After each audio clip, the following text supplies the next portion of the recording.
నా బై వంశీరామ్. నాకున్న సమాచారం ఏంటంటే ఇందులో దాదాపుగా పొంగులేటి శ్రీనివాసరెడ్డి 300 కోట్లకు మాట్లాడుకున్నాడు, 60 కోట్లు తీసుకున్నాడని చెప్పాలి మీరు. ఇది అవుట్ రైట్ ఆర్ రాంగ్ మీరే చెప్పాలి. దాదాపు ఇందులో లక్షల ఎస్ఎఫ్టీ నిర్మాణాలు జరగబోతున్నాయి. ఒక్కొక్క ఫ్లోరు 45-46 ఫ్లోర్లు వేయబోతున్నారు.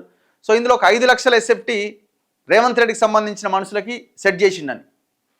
అందుకే ఇది కేటీఆర్ చేపట్టిన ప్రాజెక్ట్ అయినా వాళ్ళు గవర్నమెంట్లో లేరు కాబట్టి వీళ్ళు మళ్ళీ డీల్ ఓకే చేసుకున్నారనేది చర్చ. మరి ఇది అవునా కాదా మీరే చెప్పాలి. లేకపోతే ఎట్లా కడతాడు మరి వీడు? 2024లో కూడా నవీన్ మిట్టల్ ఒక జీవో ఇచ్చిండు, ఎన్ఓసి ఇచ్చిండు. దీనికి ఎట్లా వస్తుంది మరి మీరు గవర్నమెంట్ చేంజ్ అయిన తర్వాత కూడా? ఎవరెవరికి నోటీసులు ఇచ్చింది హైకోర్టు? అయూబ్ ఖాన్, సికేందర్ ఖాన్, సలాబత్ ఖాన్, శ్రీమతి పల్లవి. పల్లవి ఎవరంటే ఈయన ఎమ్మెల్సీ కొమరయ్య గారి మరి ఎవరో వీళ్ళు సంబంధించిన వాళ్ళు. కొమరయ్యకి ఏం సంబంధం? ఈయన బీజేపీ ఎమ్మెల్సీ కదా. అంటే ఈయన గతంలో ఆ 27 ఎకరాల్లో ప్లాటింగ్ చేసిండు. ఈయన పేరు కూడా ఉన్నది. ప్లాటింగ్ చేసిండు, వాళ్ళకి కమింగ్ ఏదో అయిపోయింది, అంత గందరగోళం ఇది.